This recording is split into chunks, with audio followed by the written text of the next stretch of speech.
requirements they start to get rid of. Requirements that they had to own something. Yeah. Property requirements, they begin to push away. More people can vote than ever before. That's when you start getting a popular vote, even though remember, popular vote doesn't matter, except in the states to choose the electors for president. And so Jackson was elected president in Jacksonian democracy. I gave you, basically became the view of democracy. Oh, first off, Jackson believed his government that the United States should be focused on what type of people? Common what? Common man, which meant what kind of men? Yeah, white men. And democracy equals what? What's that term for power? Sovereignty, yeah. And they show that sovereignty through majority rule or the what? The vote. But remember, the Constitution doesn't have a lot of ways to vote, so it's more just symbolic. What is it called? Obeying the people's will and giving government jobs to supporters. What do they call that? Yes, politicism, that's patronage. We will come back to patronage. And what party would form around Jackson? The Democracy or the Democratic Party. The anti-democratic party, what was their party? The Whigs. And they tried everything to stop democracy. And they finally realized, well, we can't beat it. So let's trick them. We'll get to that. So we got right to here, right? The common man. And went through Jackson. I told you the duel story, right? And went through, okay, so there's Jackson. And a lot of the myths about Jackson came from his detractors. And there are three things, you have to write these down. We'll come back to them. But there are three things you don't have to write these down. Because we will come back to them. Actually, you're right one down. Everybody write down Indian removal, and we'll come back to the other two. These were the three big ways that Jackson tried to fight for the common man. And it might not seem like it on the surface, Indian removal, but I'm going to tell you Jackson's logic, which I hope does not change the hell of that, the reality of how cruel and horrible Indian removal was. But to Jackson's point of view, I'm fighting for regular people. Remember Jefferson's idea of an agrarian society made up with, does anybody remember the name for an independent farmer? Begins with a Y. Yeoman. And what? Jefferson's idea. Someday they could join the American population. What do they have to do first? The people who live here, the American Indians, the woodland nation, as so called. That was Jefferson's idea. So Jackson is still doing that idea. So let's get to Indian removal. So Jackson is thinking land for the common man. We must open up this land. Well, the Southwest, there were some powerful tribes in the Northwest, but they had been pretty much soundly defeated after Tippecanoe. But the 5 Southwest tribes were still seen potent. The Creek were the most powerful. But remember, they were defeated by Jackson's army at Horseshoe Bend during the War of 1812. The Chickasaw, here, Choctaw, the Seminole, which is a relatively new tribe, we mentioned them before, and the Cherokee. And then notice I put civilized. That's what the United States called them, because all 5 tribes, especially the Cherokee, did something to try to act more like the United States as a way to show we are assimilating, allow us to keep our land. And it also shows how they were not unified. The Chickasaw and the Choctaw and some Cherokee joined the United States to defeat the Creek because they were jealous of it. But with the most powerful of these tribes defeated, that allowed the United States to defeat the others. Divide and conquer. We'll come back to this, but that happened in the United States, or happened in Montana. The United States would ally with the Crow, who were mortal enemies with the Lakota Sioux and the Northern Cheyenne, or the Cheyenne, they were called Northern Cheyenne. To defeat them, and then the United States would force the Crow to go to a reservation also. So these people these woodland nations had treaties, and write that down. They had treaties for this land with the United States. And it created a very awkward situation because they had treaties here with smaller and smaller pieces of land. but these areas were becoming states. And remember, this is still at a time where the states, state power and federal power was very separate. So there's all kinds of legal issues there. Have to go on to this day, but that's the situation. So people want to move in, take this land. Now cotton is becoming more valuable than ever before because of the Industrial Revolution. And people of the United States want this land. And that's going to lead to Indian removal. Well, what is that? In the United States in the 1820s, you start hearing this term used over and over again. And it makes me very uncomfortable for lots of reasons. They would say the Indian problem.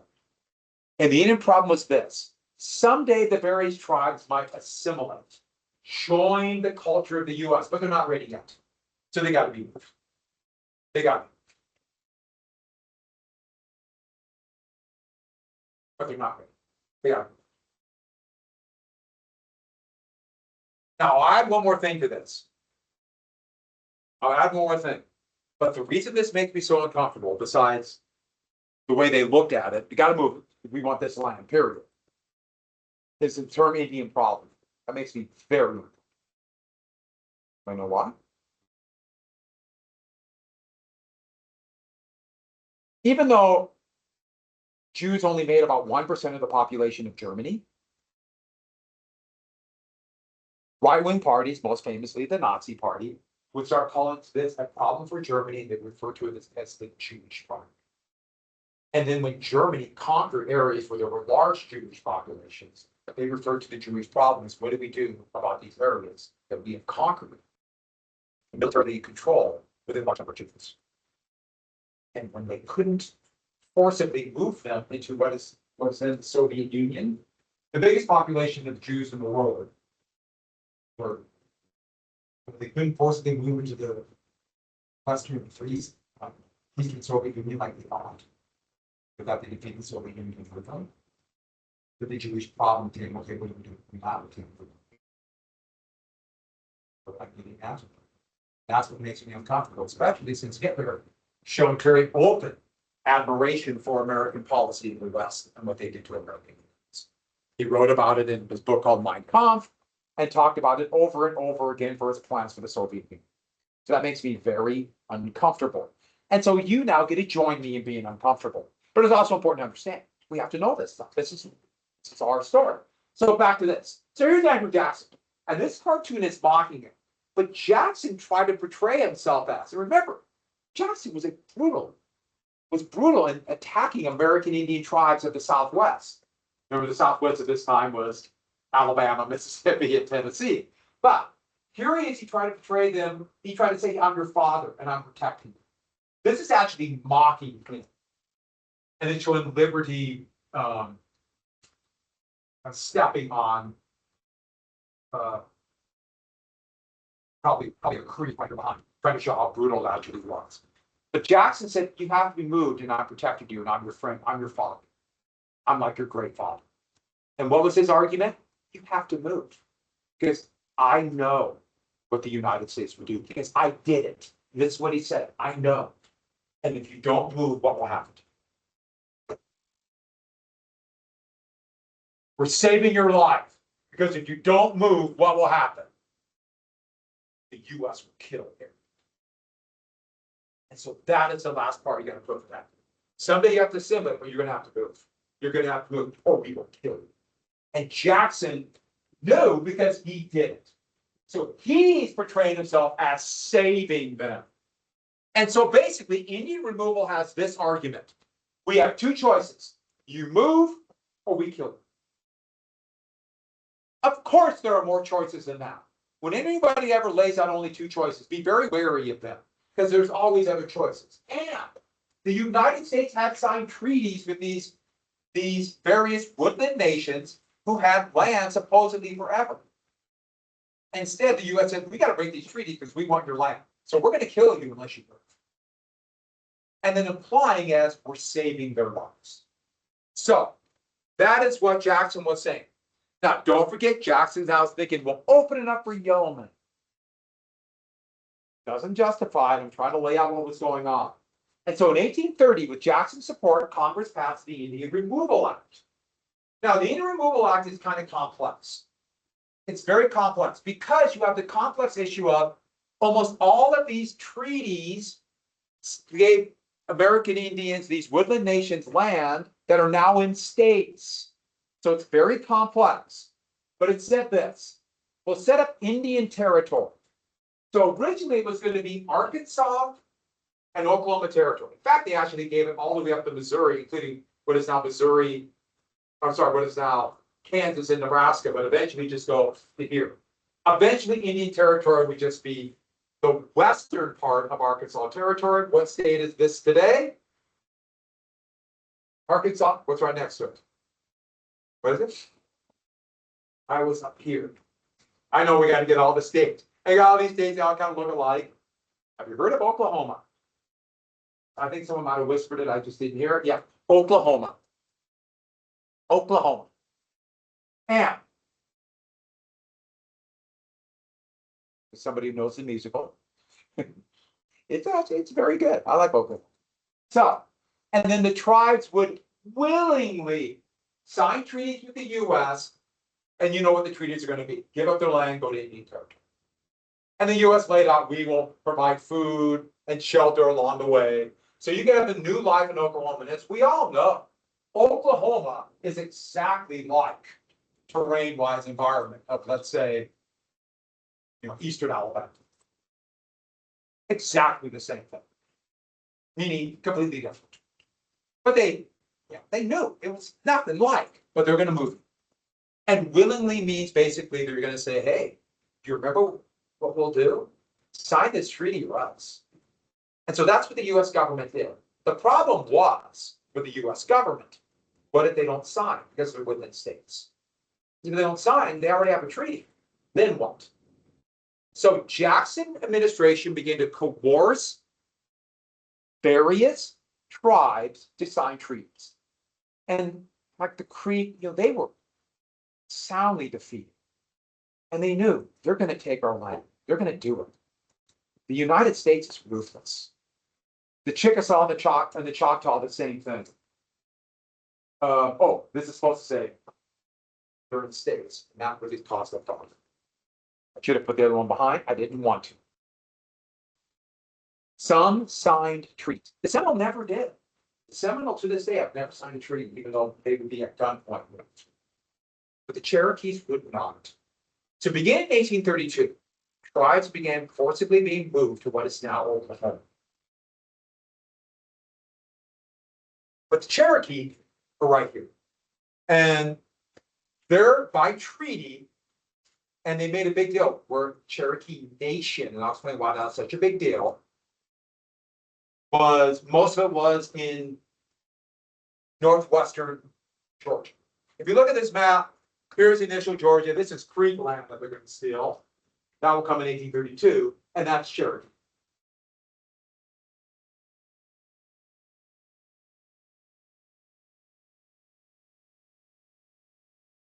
And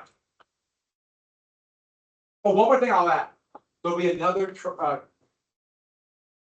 one of the woodland nations up here called Sauk and their neighbor the Fox. They fought up here, but most of these tribes they were defeated during the Battle of Tippecanoe and that. They fought to keep their land, and Illinois called out their militia along with U.S. forces, a small U.S. army, and defeated them. They be forced to move here too.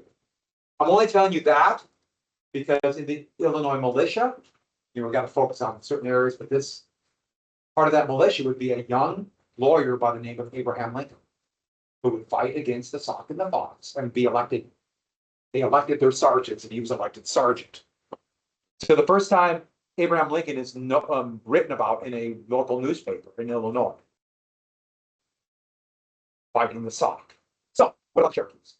The Cherokees did everything they could to show that they have assimilated into U.S. culture.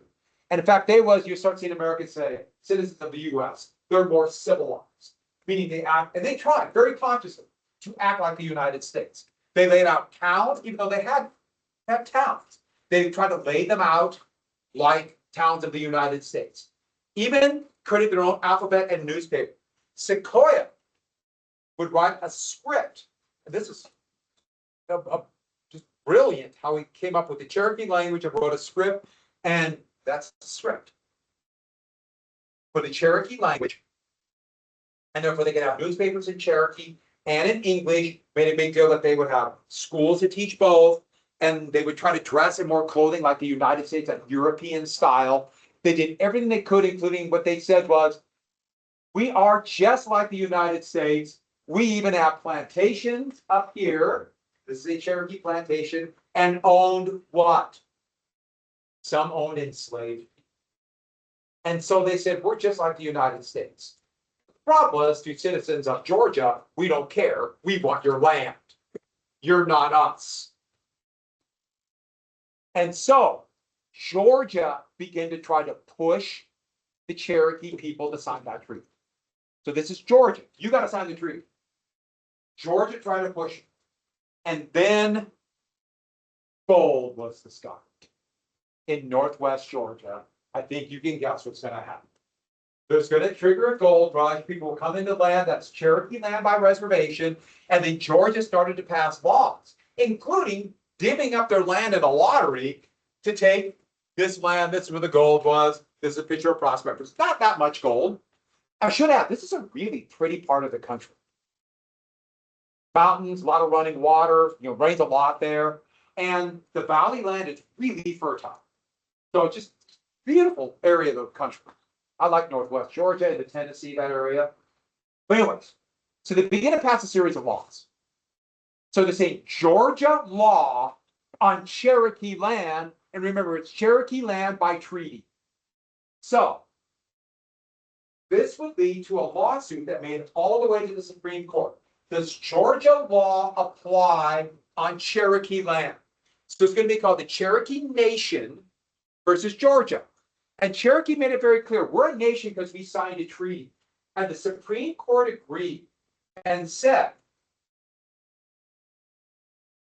they are a domestic dependent nation. Now, what I mean domestic dependent is they're still on U.S. land. They're telling the Cherokee, yeah, you might have a treaty and this is Cherokee land, but it's Cherokee land within the United States. So they made it very clear. But then they ruled, if you're a domestic dependent nation, you are separate from Georgia, even though technically the map says you're part of Georgia, a little bit Alabama and Tennessee. And then another court case, Worcester. I'm sorry, it's Worcester. I always want to say Worcester, but it's Worcester. Worcester versus Georgia.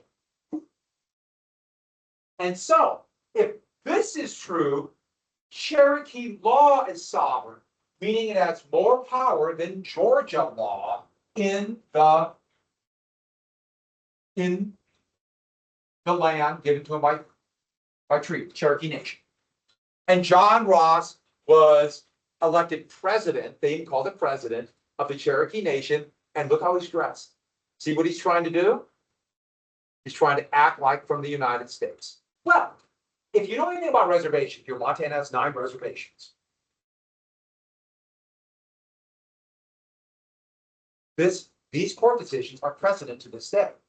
There are separate laws and sovereignty on the reservations than the rest of the state. And state law does not fully apply on the reservations unless the reservations allow this. And so you see a number of examples of that on reservations. And some are very big about like highway rules and construction of highways, right-of-ways, things like that. Also, pollution, environmental laws are different on reservations. And there are some I can vividly remember as a little kid. So I grew up in eastern Montana, and a very close friend of mine, 2 very close friends of mine were Cheyenne, and they had relatives on the Northern Cheyenne Reservation. And I went to visit them a couple times. And I remember little things about the laws. But one I really remember as a little kid is that they started having firework restrictions. But on the Northern Cheyenne Reservation, you could buy unbelievable fireworks. I will never forget, you could buy an M80. Does anybody know what an M80 is? It's an eighth stick of a dynamite. eighth of stick of dynamite. You could buy one, a little kid. Or a cherry bomb, which was 1/16 of a piece of dynamite, which was lunacy, but I thought it was so great when I was 8 years old. Yes, I still have my hand. Yes, there are people who hit one and try to throw it and blew their hand off. I don't know why they got rid of this. Kids have to learn somehow, right? And then my college job, all through college, I had a very good college job. I took beer. And if not for the reason some of you might be thinking, it was a good job, but we had to deliver near the reservation, but the Northern Cheyenne reservation was strong. They couldn't sell alcohol. So those are things I remember. That exists to this day. But here's the issue in 1832. John Marshall, remember Marshall, the Chief Justice, appointed by Madison? He's still Chief Justice. The Marshall Court was federal, and these are states. It was unclear to this day if federal decisions apply to states. And so Jackson made a decision that was not seen as radical at all. In fact, he would argue fits very good with what Thomas Jefferson and James Madison said. These are federal, and the states can do what they want because it's state. Now, today, by interpretation, we would say that the federal government should step in and enforce this law. But then it wasn't clear. And Jackson consciously took the side that would push Indian removal. But I want to make something very, very clear to all of you, because people say this all the time and they are wrong. These court cases were not about the Indian Removal Act. And Jackson deciding to not follow it because it's state was not Jackson disobeying the Supreme Court and therefore doing the Indian Removal Act. No, they're about different laws, even though they imply or have implications to the Indian Removal Act. Jackson did not ignore a decision on the Indian Removal Act. And people say this to this day. Jackson ignored the court and forced Indian removal. That's not what happened at all. I'm not defending what Jackson did. Jackson made decisions to push Indian removal. But when people push a false narrative, they totally miss the actual history and then allow for more false information and conspiracies to develop. Hey, we're doing conspiracy theories and special topics, by the way. And that's how conspiracy theories happen. When people get half stories and then think they know the whole truth. So, back to this. In fact, this is said all the time, that Jackson would make this statement. He ignored it and made this statement. Now, you have to write it down, but John Marshall made a decision, now let him enforce it.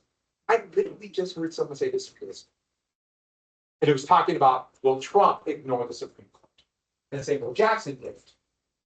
Jackson never said that. And that's not what Jackson did. So once again, history is more complex than that. But Jackson did everything he could for Indian removal. But it doesn't mean that he ignores the court the way he thinks. But anyways, this is what happened. Once it was clear that Jackson said this is a state matter, what's Georgia going to do? They're going to push and push the church. Push. They're going to force them to obey law. They're going to send in the Georgia militia to enforce the law and say, we don't care, you're part of Georgia. You're part of Georgia, we don't care. Push and push and push, and the Jackson administration allowed it. And eventually, oh, I didn't write this down, put down the Cherokee would be forced to sign the treaty.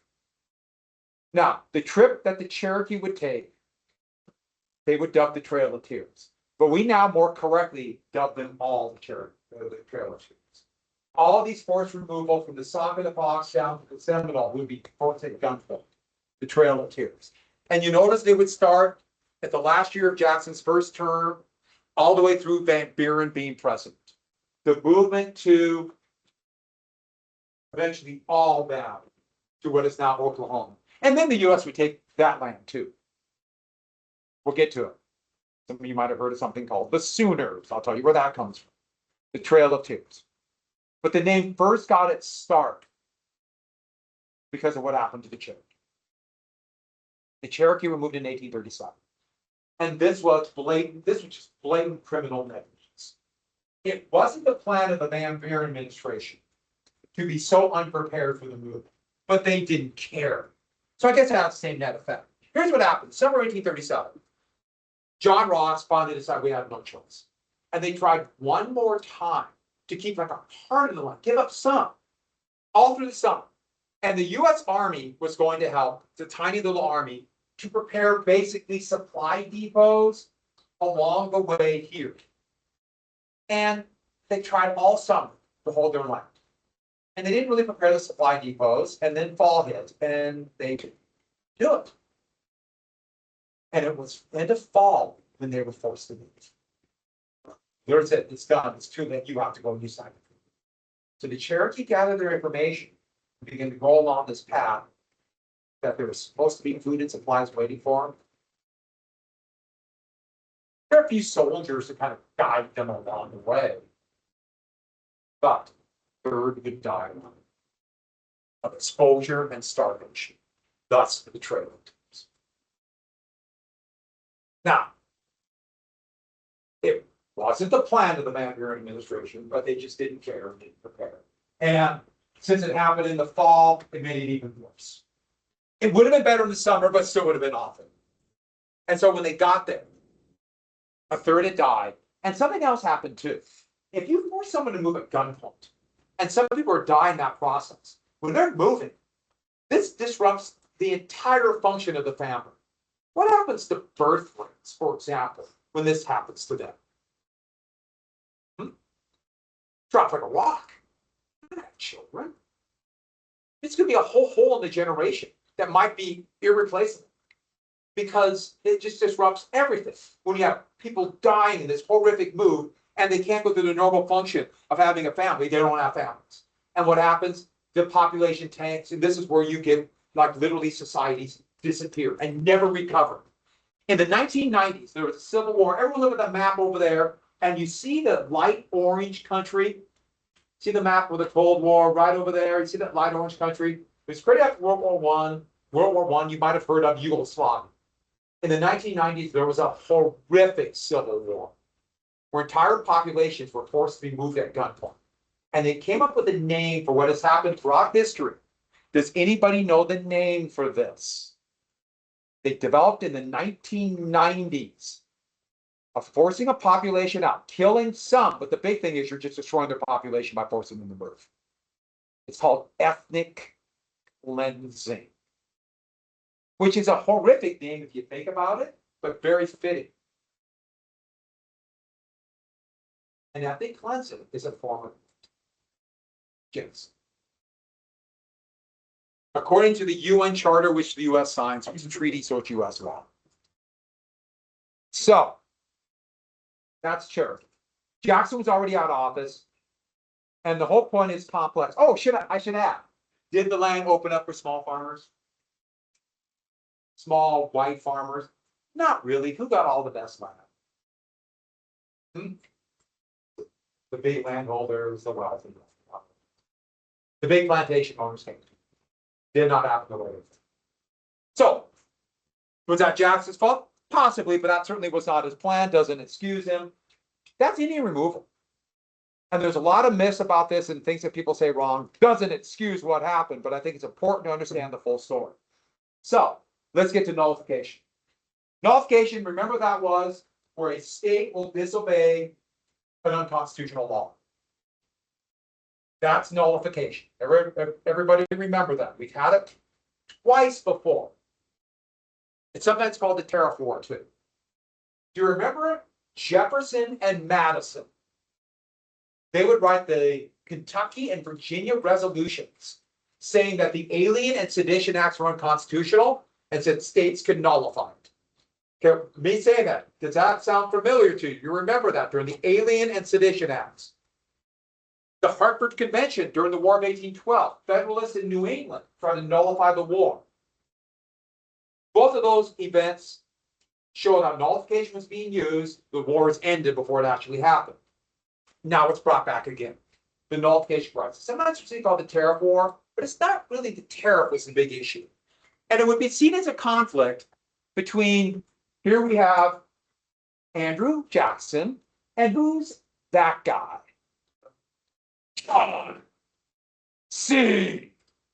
Calhoun. See the neck hair? Do you see the neck hair? Neck hair? Do you see it? There's obviously no photographs of him when he's actually the vice president. And the paintings of him, they don't look as good as the photographs. So I will show the photographs. So let's get to Calhoun's vision. In 1828, when he was still Adams's vice president, he would write the South Carolina Exposition and Protest. And that was to nullify the tariff. What was the tariff they signed in 1828? That was kind of a trick on Adams. The Democrats gave it a name. Tariff of abominations. Now, let me explain to you how tariffs work. Last thing for today. Here's a table I made. It's a pretty good table, isn't it? Don't you feel like you're at the table now? You're sitting at the table. Let me show you this table.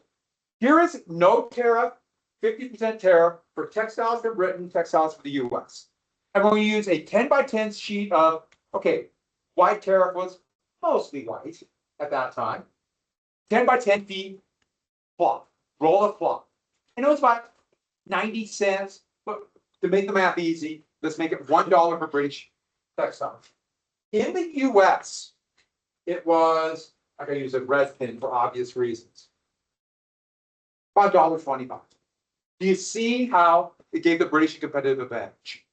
But if you have a 50% tariff, what the importers buy it, pay the tax, and then pass the tax on to the consumers, what does the price go here? $1.50. Do you see why American producers might want a tariff? Do you see it? So what became the price of US cloth? Their competitors are $1.50. What's their cost? They go up to about $1.49. Tariffs allow domestic producers to raise their prices. Did everyone hear what I said? Because now their competitors are so high priced, they can raise their prices and get more profit. Tariffs raise all prices. All prices. If you don't believe me, go buy shoes. Trump's tariffs are, the price of shoes are just starting to skyrocket. I literally looked at a pair of shoes that I bought. I bought one in January. It was $98. If you want to know the price today. Huh? 160. Oh, come on. Like Poco price. Yeah. And I'm mad at myself because once I bought the shoes, I was like, I like these. I should get another pair. Who knows what will happen? Two type thrift stores are like this though. They have lots of shoes. They do, and they're lower priced, but maybe not the shoe I wanted. That's the problem. But you're happy about looking at them. Go to like higher end thrift store. Good hiking shoe. Have a good day, everybody. Chuck Taylor, like $1.50. My dad was a teenager. Huh? Chuck Taylor was like $1.50. Not that low. Oh, it's your dad. That's it's just an improvement. It wasn't. How old's your dad? Oh, yeah. But it used to be like cheap, but they're like $90. My trust I've had since like 5th grade.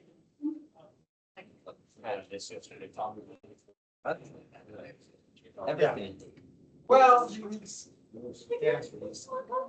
yeah, there might be two. I play basketball. They're awful. I'll read once with. Sheet of paper. It's quiz day in the valley. I'm so happy for your quiz. Yes, I made it for you. What quiz? The quiz we're having today. Oh, That quiz. Oh. This is not even a reflex action. Are you? You're locked. Good.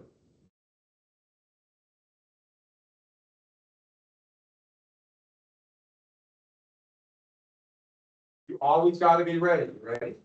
Oh, ready?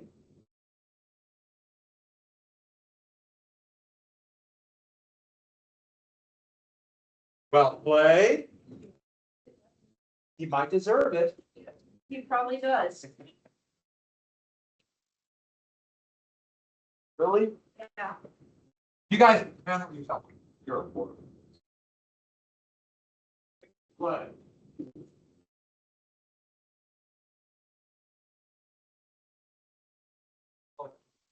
Oh.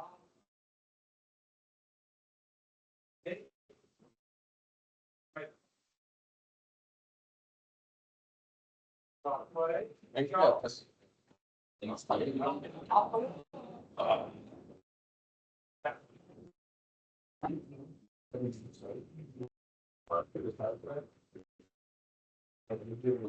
I got it. Yes.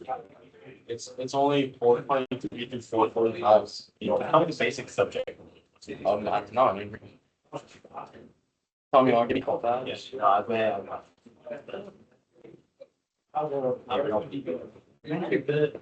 What? Did you do the reading game? Did you?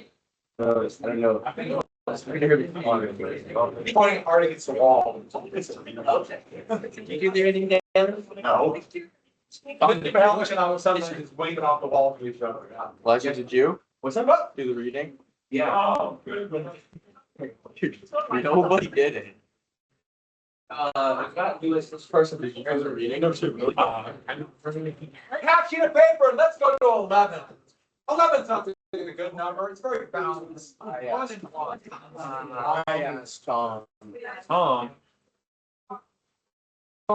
And while you do that, I'm gonna check the stock market crash. Woo!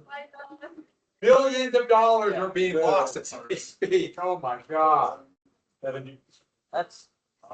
Yeah, I do. Billion. I'm gonna see how many billions have been. It's a little bit. Hey, Carson.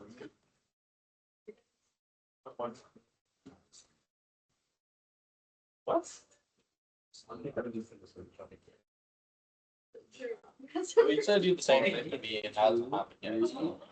This one. Any questions?